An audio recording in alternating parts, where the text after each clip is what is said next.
오늘 저는 이 아침에 여러분들과 함께 두려움으로 두려움을이라는 제목으로 하나님 말씀을 나누고자 합니다. 오늘 본문 시편 34편 10절 함께 같이 읽습니다. 시작. 젊은 사자는 궁핍하여 줄일지라도 여호와를 찾는 자는 모든 좋은 곳에 부족함이 없으리로다. 아멘.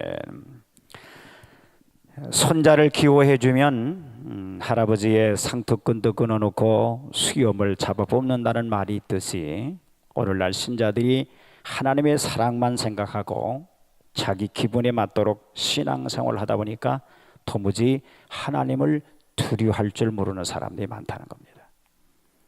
그러나 참된 신앙을 가지고 살아계신 하나님을 믿고 섬기는 사람은 사실은 하나님을 두려워할 줄 아는 사람들입니다. 그 사람이 참된 기독교인인지 아닌지를 알려면 그의 언행 심사에 하나님을 두려워하는 마음이 있는지 없는지를 보면 알 수가 있습니다. 구약 성경에는 하나님을 잘 섬긴다, 하나님을 잘 믿는다는 말 대신에 하나님을 경외한다는 말이 많이 나옵니다. 오늘 본문에도 6절, 9절, 12절에 보면 경외라는 말이 나오는데, 자, 우리 9절을 봅시다. 같이 읽까요? 시작. 너희 성도들아 여호와를 경외하라. 저를 경외하는 자에게 부족함이 없도다. 아멘. 이 경외한다는 말을 두려워한다, 영어로 fear라는 말인데, 공동 번역이나 현대인 번역을 보면요, 두려워하라라고 그렇게 번역되어 있어요. 경외하라는 말이 두려워하라라고 그렇게 번역되어 있어요. 하나님을 두려워하며 공경하는 사람이 하나님을 잘 믿고 섬긴다는 그런 뜻입니다. 오늘날도 산 신앙을 가진 사람은 살아계신 하나님을 두려워할 줄 아는 사람이에요. 제 아무리 성경을 많이 알고 해박한 지식, 성신학적 지식을 가졌다 해도 그의 말과 행실에 하나님을 두려움이 없다면 그것은 거짓된 가짜 신앙이고 참된 기독교인이 아닙니다. 한때 미국의 악명 높은 범죄 갱단의 두목의 딸이 그 책을 썼는데, 그 책에서 말하기를, 나의 아버지는 항상 두려운 마음으로 살고 어느 누구도 믿지 않고 지나가는 차를 보아도 경계하며 쳐다보고 식당에 앉아서도 사방을 경계하고 잠시도 공포가 떠날 날이 없었으니 결국은 비참한 죽음을 당했다라고 그렇게 말해요. 범죄의 생활을 하면서 하나님을 두려워하지 않은 사람은 항상 공포의 분위기에 살게 되지만, 하나님을 두려워하는 사람은 다른 모든 두려움을 극복할 수 있다는 겁니다. 그러므로 두려움을 극복할 수가 있습니다. 예수님께서도 마태복음 10장 28절에 이렇게 말씀하셨어요. 같이 읽습니다. 시작. 몸은 죽여도 영혼은 능히 죽이지 못하는 자들을 두려워하지 말고 오직 몸과 영혼을 능히 지옥에 멸하신 자를 두려워하라, 그렇게 말씀하셨어요. 또 하나님을 두려워하는 자를 지켜 보호해 주신다고 말씀했어요. 시편 오늘 말씀 7절 시작. 여호와의 사자가 주를 경외하는 자를 둘러 진치고 저희를 건지시리로다. 아멘. 하나님을 두려워하면 주님이 우리를 지켜주신대요. 또 부족함이 없도록 해주신대요. 자, 우리 9절 시작. 너희 성도들아 여호와를 경외하라. 저를 경외하는 자에게 부족함이 없도다 라고 말씀하신 그 말씀대로 진심으로 하나님을 두려워하고 순종하는 자에게는 부족함이 없도록 하나님께서 그렇게 뜻신다는 거예요. 또 여호와를 두려워하는 것이 지식의 근본이라고 그랬어요. 잠언서 1장 7절입니다. 시작. 여호와를 경외하는 것은 지식의 근본이라. 아멘. 사실 하나님을 믿고 그를 두려워하는 것이 모든 지식의 출발점이 되고 근본이 되는 겁니다. 여러분, 지혜롭기를 원하십니까? 남보다 앞서가기를 원하십니까? 에? 여호와를 경외하십시오. 또 여호와를 두려워하는 자는요 생명의 샘이라고 그랬어요. 잠언서 14장 27절입니다. 시작. 여호와를 경외하는 것은 생명의 샘이라 사망의 그물에서 벗어나게 하느니라 쓴 말씀대로 하나님을 두려워하는 자는 사망의 그물에서 벗어나는 생명샘이 되겠다는 거죠. 여러분, 우리 인생을 살아가면서 끝없는 두려움, 걱정, 그런 일들이 연속적으로 일어나잖아요. 여호와를 경외하면 자유함을 얻어요. 또 여호와를 두려워하는 자는 재물과 영광을 얻게 된다고 그랬어요. 잠언서 22장 4절입니다. 시작. 겸손과 여호와를 경외함의 보응은 재물과 영광과 생명이리라. 참으로 겸손히 하나님을 두려워하며 잘 섬기는 자에게는 재물도 주시고 영광도 주시고 생명도 주시는데 지켜주신다고 하는 거예요. 아멘. 하나님의 사랑을 참으로 아는 사람이라면 하나님을 두려워할 줄 아는 것이고, 하나님을 두려워하지 않은 사람은 사실 하나님 사랑을 모르는 사람들이에요. 그래서 시편 2편 11절에 시작. 여호와를 경외함으로 섬기고 떨며 즐거워할지어다 이렇게 했고, 시편 114편 7절 땅이여 너는 주 앞에 곧 야곱의 하나님 앞에서 떨지어다 라고 그랬어요. 하나님을 두려워하시는 여러분들 되길 바랍니다. 나를 죽일까봐 두려워하는 게 아니라 경외야만이 두렵고 떨림으로. 이렇게 하나님을 경외하는 참된 신앙은 실제로 어떤 일이 나타나는가, 그걸로 함께 나누도록 하겠습니다. 첫째, 하나님의 이름을 두려워합니다. 구약시대의 성경에 기록된 사람들은 여호와라는 이름이 나올 때 이 붓을 빨아가지고 떨면서 기록했다고 그래요. 그리고 여호와라는 이름이 감히 쓸 수 없어가지고 대명사인 아도나이, 영어로 로드라는 걸 써서 주라는 말을 많이 썼다고 합니다. 십계명에도 여호와의 이름을 망령되이 일컬지 말라고 그랬어요. 우리가 기도할 때 하나님을 당신이라고 부르는 것을 흔히 듣는데 사실 이건 잘못된 용어입니다. 우리 교회에서는 이게 사라졌어요. 너무 감사하죠. 자기 아버지한테도 맞대놓고 당신이라고 못하는데 감히 하나님께 당신이라고 어떻게 합니까? 문법적으로도 3인칭으로 쓰일 때만 극존칭이 됩니다. 2인칭으로는 경어가 아니에요. 자기 아내나 평등한 사이에만 쓸 수 있는 거죠. 학자라는 사람들이 성경을 강해하거나 설교하는 것을 보면은 예수님이라고 하지 아니하고 예수가 어떻다 이렇게 말을 합니다. 참으로 살아계신 예수님을 믿어지지 않기 때문에 남의 말 하듯이 죽은 사람 부르듯이 예수가 뭐라고 이렇게 말합니다. 반드시 우리는 예수님께서라고 불러야 돼요. 예수님께서. 느헤미야 1장 11절 이렇게 말씀합니다. 시작. 주여 구하오리 귀를 기울이사 종의 기도와 주의 이름을 경외하기를 기뻐하는 종들의 기도를 들으시고 라고 말씀합니다. 하나님의 이름과 예수님의 이름을 망대행태 읽어서는 안 돼요. 그래서 신명기 5장 11절에 이렇게 말씀했어요. 시작. 너는 너희 하나님 여호와의 이름을 망령되이 일컬지 말라. 나 여호와는 나의 이름을 망령되이 일컫는 자를 죄 없는 줄로 인정치 아니하리라. 그러니까 죄가 있다는 얘기 없다는 얘기예요. 망령되이 일컬면 그 죄가 된다는 거예요. 근데 어때요? 하나님 있으면 나와봐. 망령되는 거예요. 하나님도 무심하지 망령된 말이에요. 하나님을 두려워하는 그런 말을 할 수가 없죠. 또 예레미야 2장 19절입니다. 읽습니다. 시작. 그런즉 네 하나님이 여호와를 버림과 네 속에 나를 경향이 없는 것이 악이요 고통인 줄 알라. 여러분, 여호와를 버림과 같은 것이 뭐예요? 여호와를 경외치 않은 것이 악이고 여호와를 경외치 않는 것이 그게 고통이래. 예수를 믿는다면서 왜 우리가 고통을 하고 괴로움을 당해요? 왜 죄를 져요? 그게 뭐냐면 여호와를 경외하지 않기 때문에 죄가 되고 그것 때문에 우리 고통을 받는 거예요. 하나님을 두려워하는 여러분들 되기를 주님의 이름으로 축복합니다. 둘째로 죄를 두려워합니다. 하나님을 참으로 믿는 사람들은 하나님이 죄를 미워하시는 것을 알기 때문에 범죄하는 걸 두려워합니다. 잠언 3장 7절입니다. 시작. 스스로 지혜롭게 여기지 말지어다 여호와를 경외하며 악을 떠날지어다 하신 말씀과 같이 하나님을 두려워하는 사람은 악을 멀리합니다. 악에서 떠나려고 그래요. 그래서 바울도 모양이라도 버리라고, 그렇게 버리는데 최선을 다했어요. 아멘이 되어야 됐네. 또 잠언서 14장 27절이요. 시작. 여호와를 경외하는 것은 생명의 샘이라 사망의 그물에서 벗어났느니라 했고요. 또 시편 4편 4절입니다. 너희 떨며 범죄치 말지어다 그랬는데 이 말씀대로 하나님을 두려워하는 사람은 죄 짓는 걸 두려워해요. 겁내한다.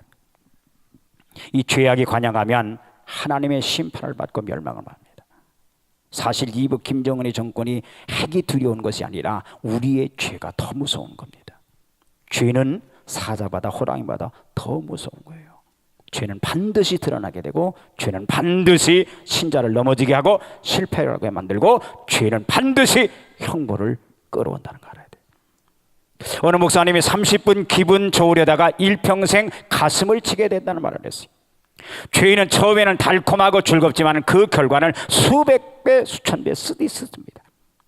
하나님은 죄를 미워하세요. 그래서 일제 치할 때 신자 참배만 하면 평안히 지낼 수 있었지만 우상 숭배가 얼마나 무서운 죄인가를 아는 참 성도들은 옥살이를 하면서 멋진 매를 맞으면서 또 만주나 시베리아로 망령 다니면서 심지어 순교하면서까지 우상 숭배를 거절했던 거죠. 참으로 하나님을 두려워하는 신자는 죄를 무서워한다는 거죠. 요셉이 어려운 시험을 당했을 때도요, 하나님을 두려워했기 때문에 창세기 39장 9절에 보면 그런즉 내가 어찌 이 큰 악을 행하여 하나님께 득죄하리오라고 하면서 보디발 아내의 유혹을 물리쳤어요. 하나님을 참으로 두려워하는 자는 죄를 두려워합니다. 우리는 신앙생활하면서 죄가 뭔지도 몰라. 죄가 뭐예요? 하마르티아, 관역에서 이탈된 게 죄입니다. 하나님께 고정해야 되는데 하나님께서 이탈된 게 죄라니까. 말씀에서 이탈된 게 죄라니까. 내 중심으로 하는 게 그게 죄예요. 그러니 그런 삶을 살면서 하나님 앞에 뭘 구한들 하나님 응답을 경험할 수 있겠느냐고. 죄를 분명히 하여서 죄를 두려워할 줄 아는 하나님의 참 경외자들이 다 되어지기를 주님의 이름으로 축복합니다. 세 번째로 징계를 두려워합니다. 하나님의 자녀들은 구원받았기 때문에 범죄하고 실수를 한다 해도 받은 구원이 취소되지는 않지만 하나님께서는 징계하신다는 거죠. 아프게 때려서라도 죄의 습성을 고쳐주십니다. 히브리서 12장 5절 6절입니다. 같이 읽습니다. 시작. 내 아들아 주의 징계하심을 경히 여기지 말며 그에게 꾸지람을 받을 때 낙심하지 말라. 주께서 그 사랑하시는 자를 징계하시고 그의 받으시는 아들마다 채찍질하심이라. 아멘. 이렇게 말씀하신 대로 하나님은 당신의 자녀들이 잘못되었을 때 물질로나 실패로 질병으로 사람으로 아프게 매를 대신다는 거죠. 그러므로 참으로 살아계신 하나님을 믿는 자는 하나님의 징계를 두려워하면서 조심하게 됩니다. 어느 날 유명한 부원사인 무디에게 어떤 여자 교인이 한 사람이 찾아와서 이렇게 말을 했습니다. 제가 아무리 범죄해도 하나님은 저를 그대로 놔두시는데요, 그러므로 하나님은 계시지 않는 분이신 것이 분명해요. 이 이야기를 듣고 있던 무디는 부인을 지그시 바라보면서 이렇게 이야기를 했습니다. 부인은 지금 부인이 스스로 그리스도인이 아니라는 사실을 증언하고 있습니다. 왜요? 제가 교회를 얼마나 오래 출석했는데요? 라고 부인이 반문하자 무디는 다시 이렇게 말을 했어요. 당신이 그리스도인이라면 하나님은 당신을 그대로 놔두지 않았을 것이고. 그렇습니다. 징계는 자녀에게만 하는 거예요. 자녀이기 때문에 하나님이 우리를 징계하시는 겁니다. 사랑의 채찍과 매를 드는 거죠. 그러므로 그처럼 우리 하나님은 당신의 자녀들을 그대로 방관하지 않으신다는 거죠. 그러므로 우리 삶 속에 하나님의 징계가 올 때 그것이 세속되어지고 징계로 확신될 때 하나님을 원망하지 마세요. 그것은 하나님이 나를 사랑하시기 때문에 오는 매요. 하나님을 참으로 경외하는 사람은 징계를 두려워하지 않습니다. 하나님께서 나를 부르시는구나, 돌아오라고 하시는구나. 아멘. 넷째, 하나님 말씀을 두려워합니다. 하나님을 경외하는 자는 그의 말씀 앞에 두렵고 떨려요. 그래서 이사야 66장 2절에 이렇게 말씀합니다. 시작. 무릇 마음이 가난하고 심령에 통회하며 나의 말을 인하여 떠오는 자 그 사람은 내가 권고하시리라. 아멘. 말씀 앞에 떠오는 자 주님이 권고하신대요. 추방하지 않으시고 외면하지 않으시고. 하나님 말씀 앞에 떠오는 사람은 참으로 복된 사람입니다. 하나님께서 그런 사람을 돌보시고 구원해 주시는 거예요. 그러나 하나님 말씀을 소홀히 여기는 사람은 하나님의 권고를 받지 못하고 결국은 멸망을 당하는 거예요. 잠언서 13장 13절 시작. 말씀을 멸시하는 자는 패망을 이루고 계명을 두려워하는 자는 상을 얻으리라고 말씀했고, 다윗도요 시편 119편 161절에 이렇게 말했습니다. 시작. 방백들이 무고히 나를 핍박하오나 나의 마음은 주의 말씀만 경외하나이다. 예, 지금 예부로부터 핍박이 오는데 다윗은 말씀만 경외한대요. 말씀만 바라본대요. 그러니까 그 두려움을 이길 수 있는 힘이 말씀이라는 거죠. 세상 사람들이 뭐라고 비방하고 핍박하건 하나님 말씀을 따라 사는 사람은 반드시 실패하지 않고 성공합니다. 이스라엘 백성들은 하나님 말씀을 멸시하다가 멸망을 당했죠. 자, 역대하 36장 15절 16절 같이 읽습니다. 시작. 그 열조의 하나님 여호와께서 그 백성과 그 거하시는 곳을 아끼사 부지런히 그 사자들을 그 백성에게 보내어 이르셨으나 그 백성이 하나님의 사자를 비웃고 말씀을 멸시하며 그 선지자를 욕하여 여호와의 진노로 그 백성에 미쳐서 만회할 수 있게 하였으므로, 말씀을 경홀히 소홀히 여기니까 하나님께서 바벨론 나라를 이스라엘 보내서 치셔서 멸망시켜서 흩어버리시죠. 왜 우리 가정에 콩가루 집안이 되나? 밀가루 집안이 돼야지. 응? 말씀을 경외하지 않으니까 하나님께서 깨달아야 돼요. 요나가 주님 말씀대로 니느웨를 가서 하룻길을 걸으면서 큰 소리치러 있었습니다.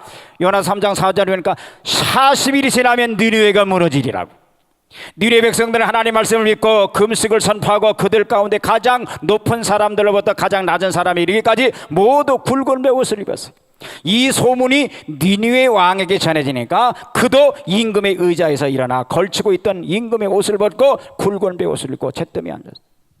하나님께서 그들이 뉘우치는 걸 보시고 곧 그들이 저마다 자기가 가던 나쁜 길에서 돌이키는 것을 보시고 뜰을 조직하셔서 그들에게 내리시겠다는 하신 말씀, 재앙을 내리지 않으셨어요. 하나님 말씀을 두렵고 떨림으로 받은 니느웨는 멸망의 심판에서 구원받잖아. 그러나 이스라엘은 선미이지만 안 듣다가 뿔뿔이 흩어지는 멸망을 초래했단 말이에요. 여러분, 하나님 말씀을 두렵고 떨림으로 받으세요.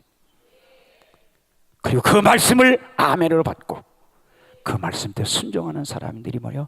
여호와를 경외하는 사람. 다섯 번째, 축복을 받을 때도요 두려워야 돼요. 호세아 3장 5절 말씀입니다. 같이 읽습니다. 시작. 그 후에 저희가 돌아와서 그 하나님 여호와와 그 왕 다윗을 구하고 말일에는 경외함으로 여호와로와 그 은총으로 나아가리라. 이걸 영어 성경으로는요 그들이 두려움으로 여호와의 선하심에 나아온다라고 그렇게 말하겠어요. 우리가 하나님의 은총과 축복을 체험할 때 좋아하는 한편 두려워하는 마음으로 감격하는 사람이 되어야 한다는 거예요. 그렇지 않으면 교만해가지고 마귀밥이 되고 하나님께로부터 버림받게 된다는 거예요. 그래서 신명기 8장 12절 14절에서 주님께서 이렇게 말씀했어요. 같이 읽습니다. 시작. 네가 먹어서 배부리고 아름다운 집을 짓고 거하게 되며 또 내 우양이 번성하며 내 은금이 증식되며 내 소유가 다 풍부하게 될 때에 두렵건대 내 마음이 교만하여 네 하나님 여호와를 잊어버릴까 하노라 라고 있고요. 17절에는 시작. 또 두렵건대 내가 마음에 이르기를 내 능과 내 손의 힘으로 내가 이 재물을 얻었다 할까 하노라. 경고죠. 잘 나간다고? 평안한다고? 그래서 여호와를 잊어버리면 안 된다는 거예요. 잊어버리게 하는 거예요. 세상 물질이. 내가 잘 되고 잘 풀릴 때 하나님을 기억하지 못하게 합니다. 그것을 잊지 말고 자만하지 말라고 하는 거예요. 잠언서 22장 4절이 시작. 겸손과 여호와를 경외함의 보응은 재물과 영광과 생명이라. 아멘. 여호와를 경외하는 것이 그게 복이요. 아멘. 여호와를 경외하면 하나님께서 거기에 대한 값을 주신대요. 그게 뭐예요? 재물과 영광과 생명. 다윗 왕이 된 뒤에 항상 다윗은요 자기는 보잘것없는 이새의 막내 아들이고 목동이었던 것을 기억하면서 두려운 마음으로 하나님을 섬겼어. 겸손하게. 그런 역대하 7장 18절 보면 이렇게 고백합니다. 시작. 주 여호와여, 나는 누구이며 내 집은 무엇이고 한데 나로 이르게 하셨나이까. 그리고서 쭉 설명이 나오는데 그걸 공동 번역으로 보면 쉬워 여러분들에게 소개를 합니다. 여호와 나의 주님, 제가 무엇이며 제 집안이 무엇이기에 저를 이런 자리까지 끌어올려 주셨습니까? 여호와 나의 주님, 이것만도 분에 넘치는 일인데 훗날에 이 종의 집안에 있을 일까지 말씀해 주시니, 알려주시니 고마운 마음 이루다 헤아릴 수 없습니다. 여호와 나의 주님께서는 종 다윗의 심정을 너무나 잘 알고 계십니다. 개만도 못한 이 종을 돌아보시고 이처럼 크신 일을 하심으로써 소인을 알아주셔서 감사합니다. 여호와 나의 주님은 진정 위대하십니다. 우리는 일찍이 하나님과 같은 분이 또 있다는 말을 들어본 적이 없고 다른 신이 있다는 말을 들어본 적이 없습니다 라고 그렇게 고백하면서 베푸신 은혜를 잊지 않고 교만하지 않습니다. 그도 실수했잖아요. 그러나 버림을 당하지 않냐고. 건진받잖아. 왜? 여호와를 두려워했기 때문에. 자신에게 베푸신 축복과 은혜를 알았어요. 여러분, 내가 주님의 은혜로 살고 있죠? 근데 그 은혜를 망각하는 게 교만입니다. 제발 주님 앞에 까불지 말고 겸손하시기를 주님의 이름으로 축복합니다. 여러분, 야곱도 약복강 여울에서 기도하길 때에 창세기 32장 10절입니다. 같이 읽겠습니다. 시작. 나는 주께서 주의 종에게 베푸신 모든 은총과 모든 진리를 조금이라도 감당할 수 없사오나 내가 내 지팡이만 가지고 이 요단을 건넜더니 지금은 두 때를 이루었나이다. 자기 처지를 알았어요. 하나님의 축복을 알았어요. 여러분, 축복받았을 때 하나님의 축복을 누릴 수 있는 사람이 뭐냐? 하나님을 두려워하는 거예요. 더 하나님을 의지하는 거예요. 찬송가 중에 나 같은 죄인 살리신의 작시자 존 뉴턴은 82세를 일고 세상을 떠나면서 임종 직전에 이런 말을 했다고 합니다. 내가 천국에 들어갈 때 세 가지 경위를 발견하게 될 것이다. 첫째는 예상하지 못했던 사람들을 천국에서 만나게 되는 것과, 둘째는 내가 예상했던 사람들이 그곳에 없다는 사실과, 셋째는 내가 그곳에 있다는 사실을 알고 나는 깜짝 놀랄 것이다. 1730년 영국은요, 세계 바다를 지배하고 있어요. 존 뉴턴은 영국 상선 함장인 아버지와 어머니 엘리자베스 뉴턴 사이에 태어난 독자였습니다. 그가 바다에서 삶을 보내게 된 것은 운명적이라고 볼 수가 있는 대목입니다. 하지만 그의 어머니는 그가 다른 사람이 되기를 원했어요. 하나님께 헌신된 그의 어머니는 그를 영적인 아류로 가르쳤어요. 존 뉴턴이 후에 목사가 되기를 원했고 그렇게 기도를 했습니다.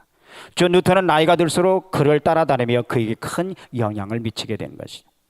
존 뉴턴이 7살 되던 해 그의 어머니가 결핵으로 죽습니다. 그래서 그의 삶이 방황하게 돼요. 결국 아버지의 배에 10대로 승선하게 되고 어머니의 가르침은 잊혀져 갔습니다. 19살 때 뉴턴은 반항적이었지만 뛰어난 실력을 가진 선원이에요. 그런데 술을 먹고 있다가 갑자기 해군에 끌려가게 되고 그는 하듀시라고는 HMS라는 하듀시라는 영국 배의 선으로 강제로 들어가게 됩니다. 자유를 잃어버린 종의 신분으로 그는 그곳의 삶에서 탈출을 시도하다가 잡혀 갖은 수모를 당하고 분노와 수치의 절망 가운데 살아가게 돼요. 그 4년 후에 그는 새로운 전환기를 맞이하게 됩니다. 자원으로 청하여 해군의 배를 타게 돼요. 그 배는 서아프리카를 오가는 배였어요. 그는 배에서 가장 악랄한 자가 됩니다. 노예를 때리고 팔도 잘라서 물에 던지고 죽여서 물에 쳐넣기도 했던 그 배가 곧 노예상선이었던 거예요. 그런 노예상선의 선장이 됩니다. 1745년 당시의 아프리카 사람들은 영국 상인들에게는 큰 재산이었던 겁니다. 당시 젊은 노예들은 팔려갔으며 이 잔인한 거래 안에는 존 뉴턴이 있었어요. 100톤이나 되는 배에 더 많이 노예를 싣고 가려는 그의 모습에서 그의 원한과 분노를 볼 수 있었다고 합니다. 그의 모습은 경멸의 대상이었어요. 늘 술에 찌들어 사는 그의 모습은 노예와 함께 배에서 일하는 다른 선원들부터 경멸의 대상이 되었다고. 그러나 그 암흑 속에서 뉴턴의 마음에 선한 싹이 트여지기 시작해요. 그것은 그의 어머니가 가르쳐준 성경 말씀이었습니다. 1748년 그는 영국으로 노예를 싣고 돌아오는 배에서 한 권의 책을 발견하게 됩니다. 토마스 아킨폰스의 그리스도를 본받아라는 책을 발견하게 되고 그걸 읽게 됩니다. 그는 영적 타락의 문제에 관해서 씨름하고 있을 때 맹렬한 태풍이 그 배를 칩니다. 그는 영국과 수천 마일이 떨어진 배에서 거대한 태풍에서 배를 살리기 위해서 이틀간 노력을 하게 됩니다. 그럼에도 불구하고 배가 부서지기 시작했을 때 뉴턴은 그때 하나님께 부르짖게 됩니다. 그는 거기서 끝이라고 생각을 했어요.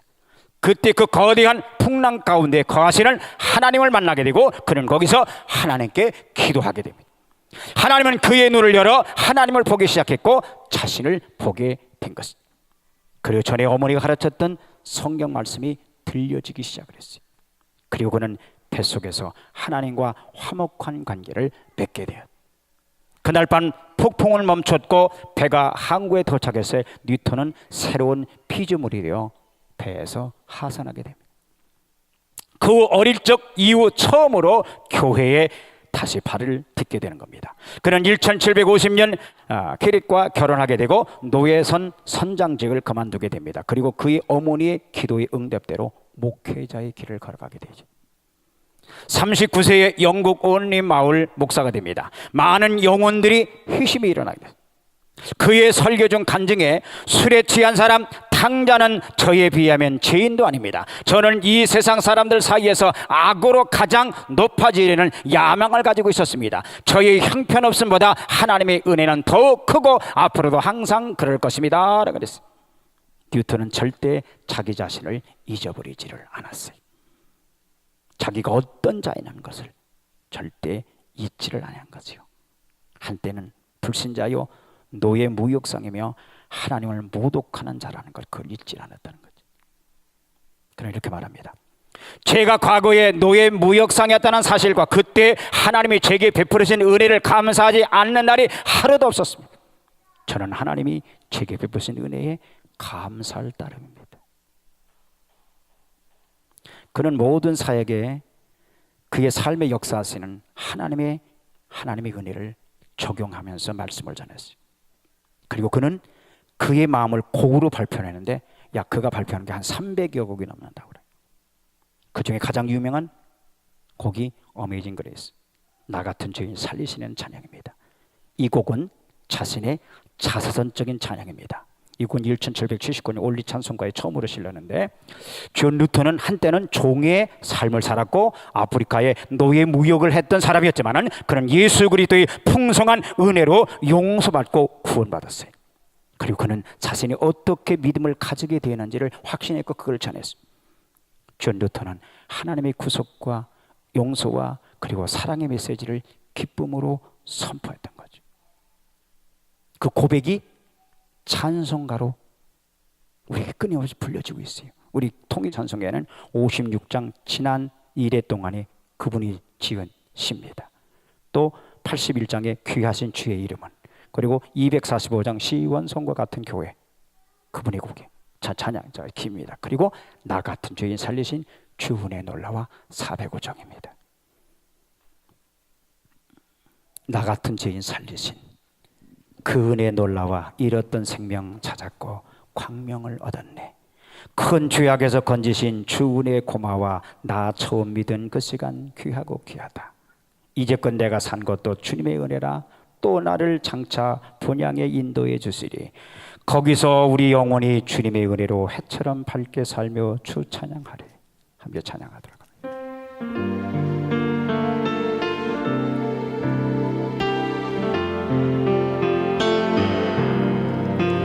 나 같은 죄인 살리신 주의 놀라와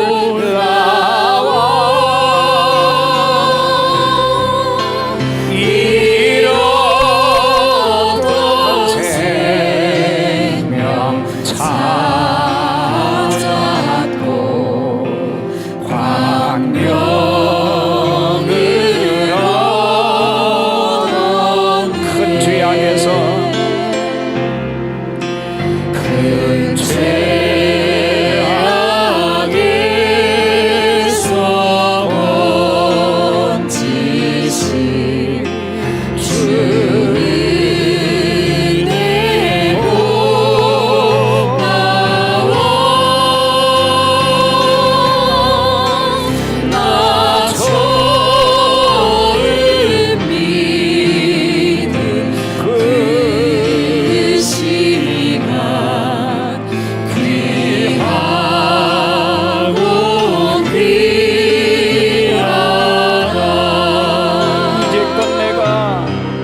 축복하는 사람은 받은 바 은혜 그 축복을 절대로 무시하지 않습니다.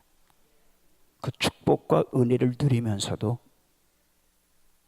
그 축복을 유지하고 그 은혜를 빼앗기지 않는 게 뭐냐? 여호와를 경외하는 거예요.